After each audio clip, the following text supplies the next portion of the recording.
Joining us now from House Judiciary, he is Congressman Scott Fitzgerald. Okay, I want to ask you about this first. It's good to see you, Congressman.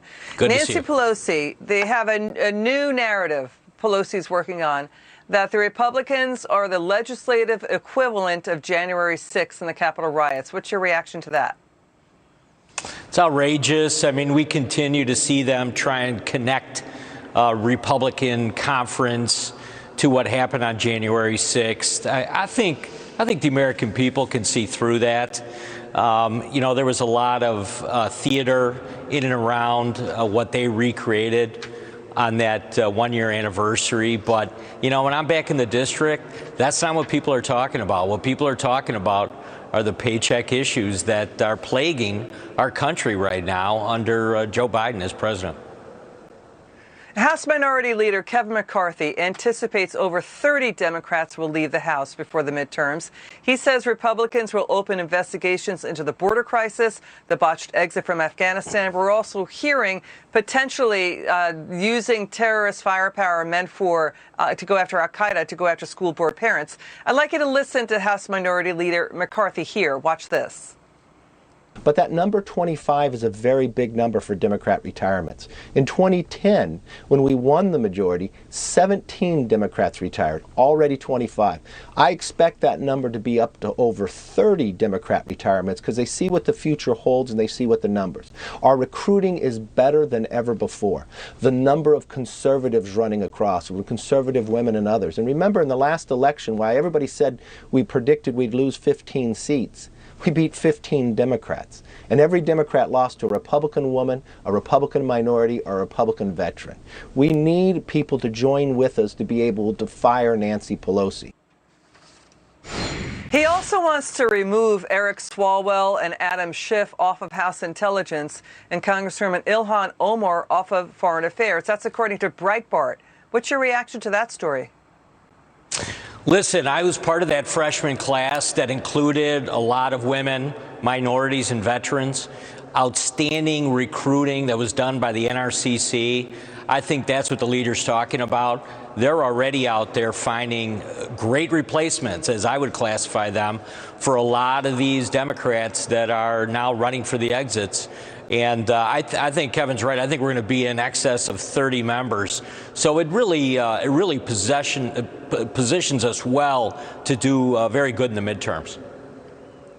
Yeah, we hear you loud and clear. And, the point's been taken about Eric Swalwell, that he would not be allowed to serve in the private sector with security clearance, given his relationship with a Chinese spy, Fang Fang, according to reports.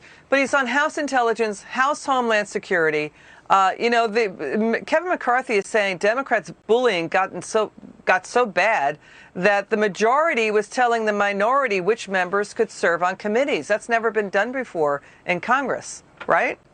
No, I mean, it's not done in any legislative body.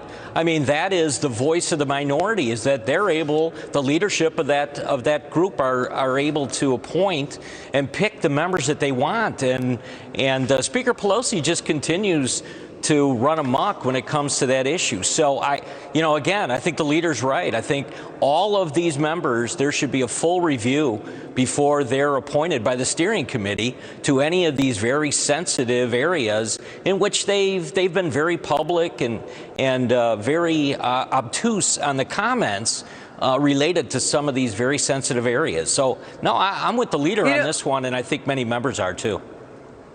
Are you going to investigate Eric Swalwell? Are you going to investigate Adam Schiff?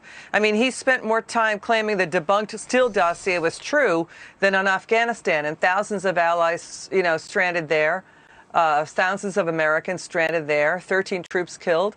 Would Republicans investigate these officials?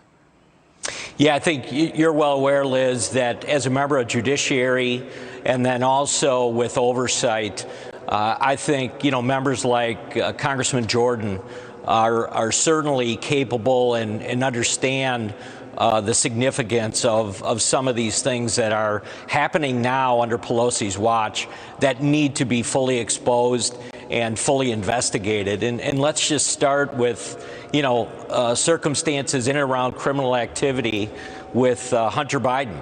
That's something absolutely that Oversight and Judiciary should be looking at, as well as some of these things related to the members. And whether, the pandemic leaked out of a Chinese lab and Dr. Fauci's testimony on that. Your final word. Yeah, I just think there's a lot of momentum right now for the Republican Congress, and Leader McCarthy is doing a good job of kind of bringing the troops together and getting us all marching in the same direction so we can deliver that message for the midterms. Congressman Scott Fitzgerald, thanks for joining us. It's good to see you. Thanks, Liz. Come back soon. Okay.